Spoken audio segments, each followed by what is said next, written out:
Gustat et videt quam suavis est Dominus.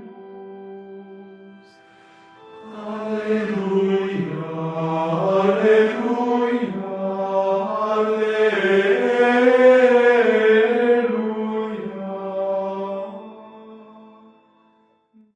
alleluia. Acabamos de ouvir nesse Evangelho o encontro da vida com a morte. E São Paulo, falando da morte e da ressurreição, pergunta: onde está, ó morte, a tua vitória? Onde está, ó morte, o teu aguilhão? Quando nós ressuscitarmos, a morte será definitivamente vencida no que se refere a cada um de nós.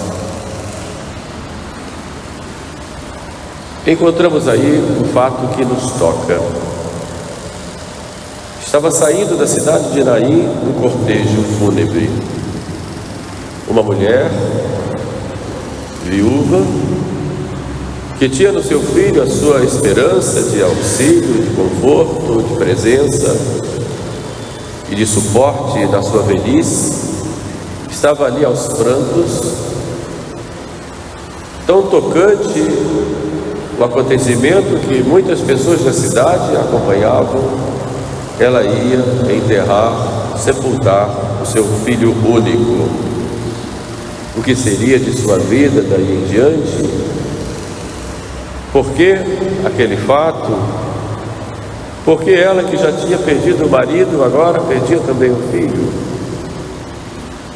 A morte passava e saía da cidade de Naim. Mas aquela procissão de tristeza e dor por causa da morte vem ao encontro uma outra procissão, que é a procissão da vida, porque vem à frente Jesus. Ele é a vida, e nele estava a vida, e a vida era a luz dos homens, como vai nos dizer São João. É a vida que vai ao encontro da morte. E Cristo, olhando para aquela mulher, diz, apenas de modo bem delicado, mas cheio de compaixão: não lhe flere, não chores.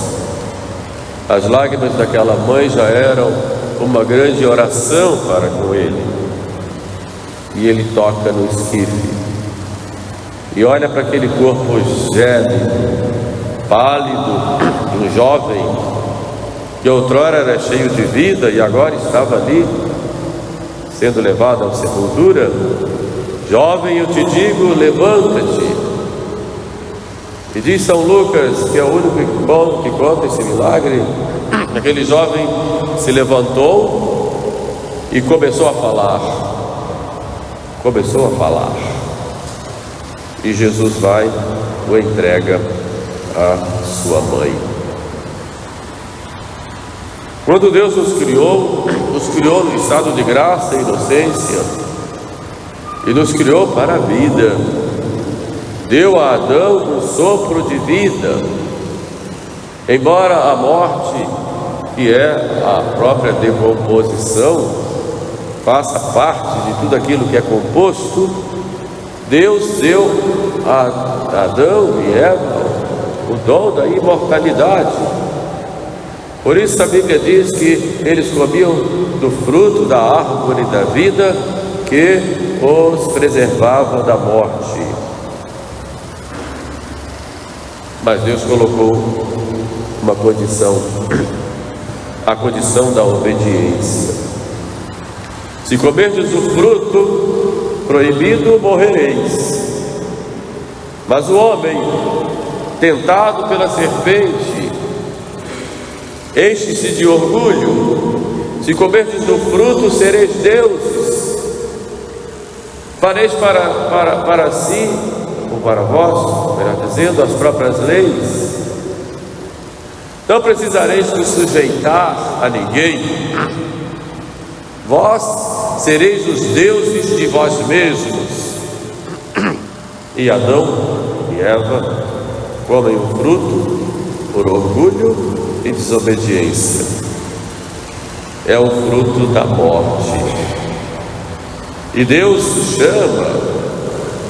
chama ao arrependimento. Mas, como disse São Paulo na epístola de hoje, aquele que semeia na sua própria carne, semeia para si mesmo a corrupção.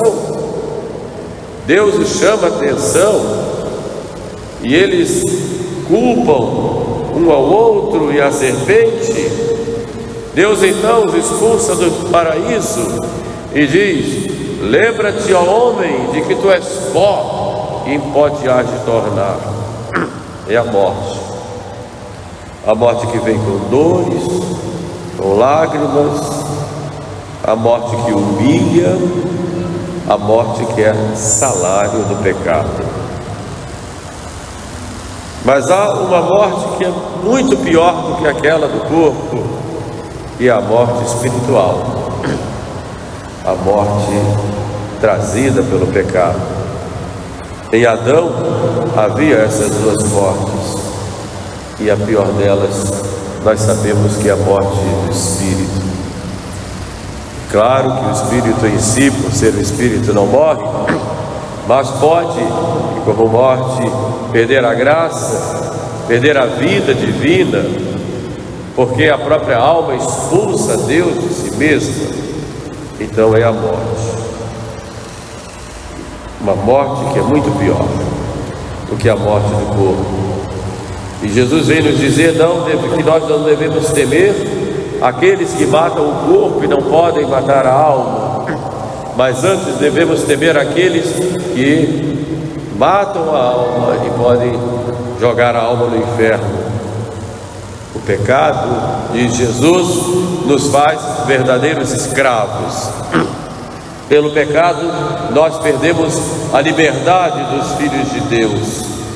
O pecado nos endurece o coração, o pecado nos enche de egoísmo, o pecado nos angustia, o pecado nos humilha, o pecado nos impulsiona cada vez mais à queda, porque uma queda leva a outra. O pecado nos leva a buscarmos nos comprazer em nós mesmos, a vivermos sempre numa busca desenfreada de algo mais, algo mais. O pecado não nos sacia, pode nos dar algum prazer no momento, mas depois vem a dor, a angústia, o sentimento de vazio, e por causa disso nós vamos buscando cada vez mais algo que nos sacie, que nos complete. Assim faz o pecado.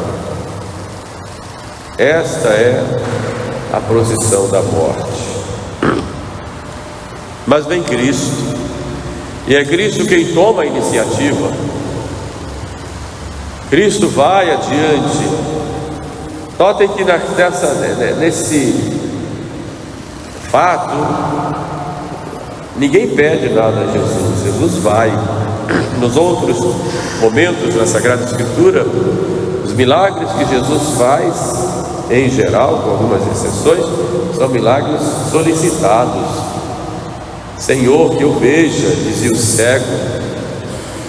Mestre, se queres, pode limpar-me, dizia aquele leproso. Minha filha está em casa, doente, a morrer, endemoniada, diz a mulher da Cananeia, ou diz aquele filho, o pai de Jairo, pai da menina que já tinha morrido, inclusive. E há tantos e tantos casos em que, Senhor, tem misericórdia de mim. Eu creio, Senhor, mas aumentai a minha fé. Ali não há nada disso. Jesus simplesmente chega, olha para aquela mulher e diz: não chores. Poderíamos pensar que estava ali olhando para a mãe que chora pelos pecados dos filhos. Imaginar ali sua mãe chorando pelos pecados da humanidade, ou imaginar mulheres como Santa Mônica, que durante cerca de 30 anos chora e derrama suas lágrimas pela conversão de seu filho Agostinho, a ponto de Santo Ambrósio dizer: não é possível que não se converta um filho fruto de tantas lágrimas. Aqui está a mãe que chora, a mãe que implora a misericórdia de Deus. Há quantas mães assim hoje em dia, que trataram com tanto carinho seus filhos na sua infância, e depois os filhos se perderam nos vícios, no pecado. Tantos e tantos jovens seduzidos pelo mundo que se perdem. E não só suas mães biológicas e amorosas choram, mas a mãe igreja chora por nós. Nós damos muitos motivos para a nossa mãe igreja chorar.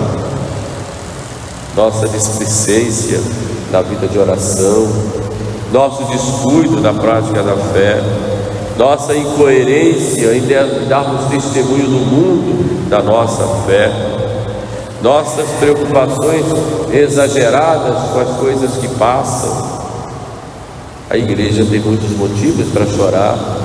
Chorar a incoerência de seus filhos, mas chorar também pelos inimigos que penetram na igreja para corrompê-la, se fosse assim possível.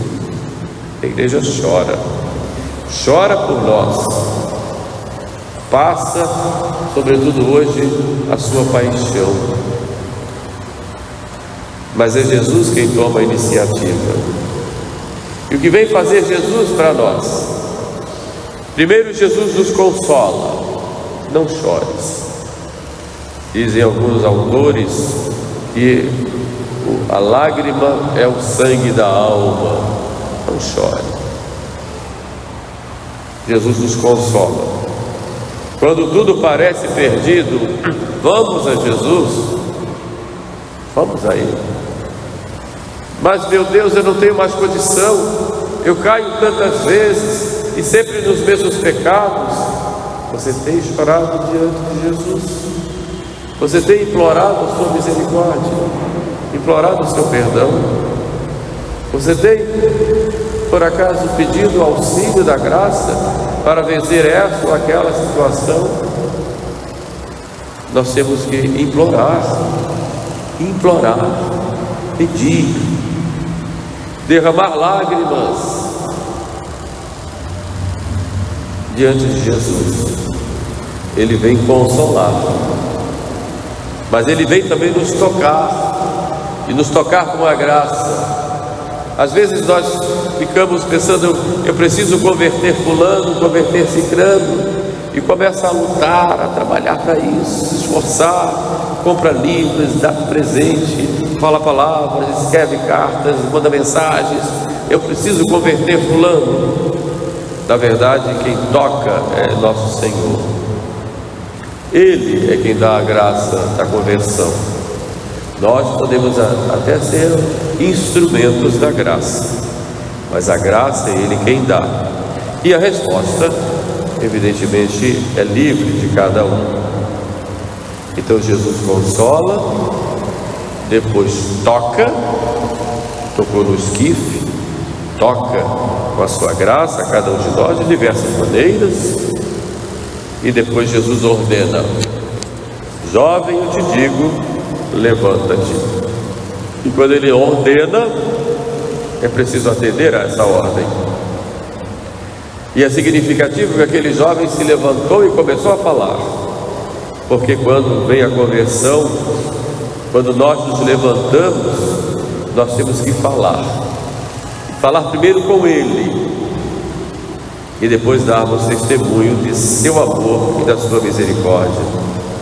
Jesus é o Salvador que se compadece das nossas misérias e com o seu poder quer nos aliviar e quer nos transformar. No Evangelho nós encontramos, diz Santo Agostinho, 3 mortos ressuscitados visivelmente. Mas Ele ressuscitou continua Agostinho, milhares de outros, invisivelmente. Ele era um exemplo. Santo Agostinho, cuja conversão foi fruto de tantas lágrimas de Santa Mônica. Há dois caminhos para se chegar ao céu. Ou o caminho da inocência, para aqueles que nunca cometeram pecado grave, ou o caminho da penitência, para aqueles que caíram mortalmente.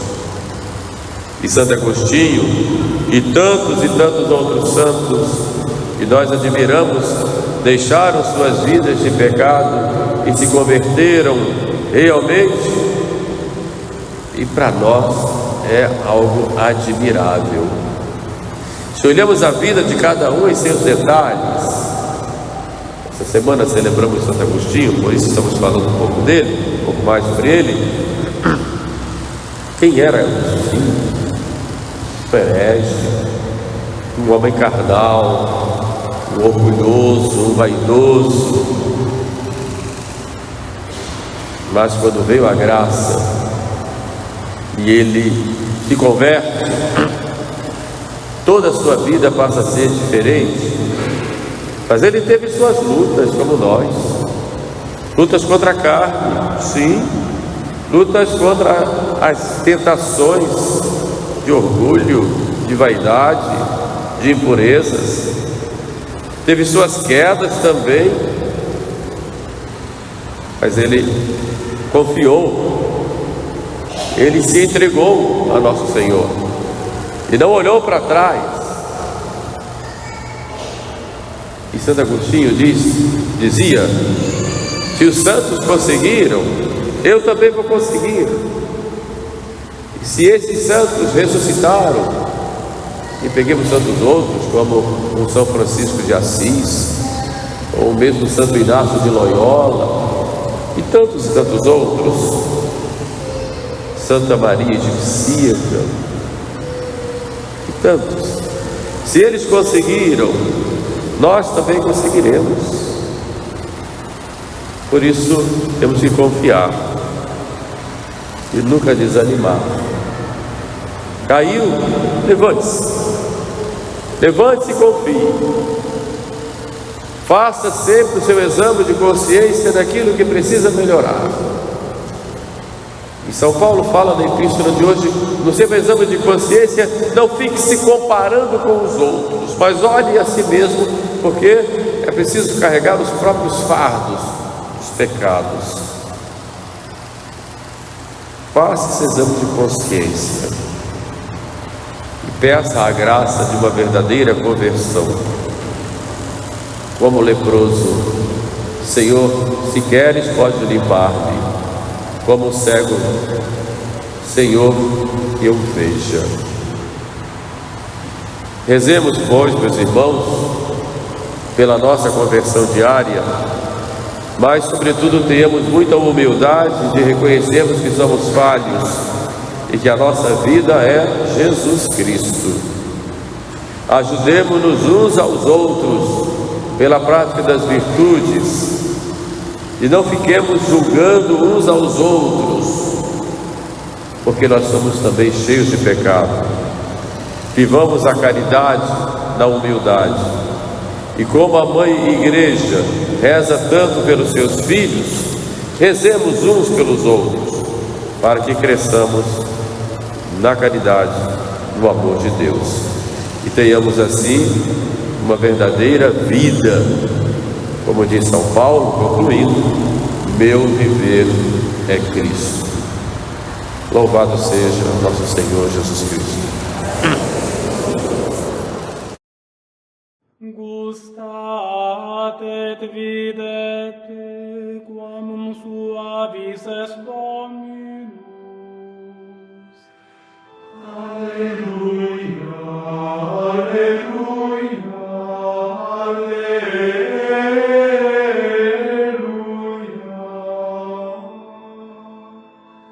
Benedicam Dominum in omnite